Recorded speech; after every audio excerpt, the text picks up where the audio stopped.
Flash floods in eastern Democratic Republic of Congo on Friday killed scores and destroyed buildings, forcing aid workers to stack mud-covered bodies on top of each other.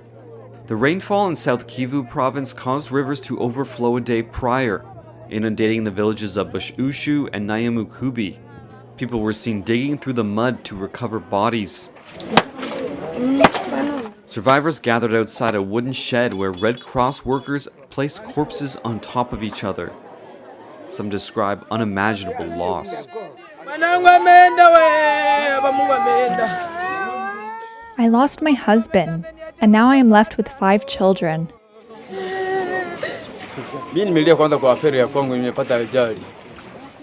I lost my wife and 16 of my children. All of them are gone. I am alone in my home now. The leader of a civil society group, Martin Nuganyozi, said people had nowhere to live and nothing to eat.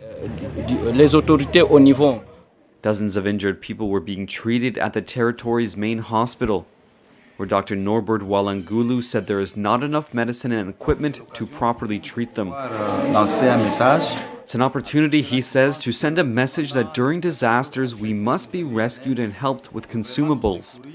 Floods and landslides are not uncommon in South Kivu, which shares a border with Rwanda, where this week heavy rains killed 130 people and destroyed more than 5,000 homes.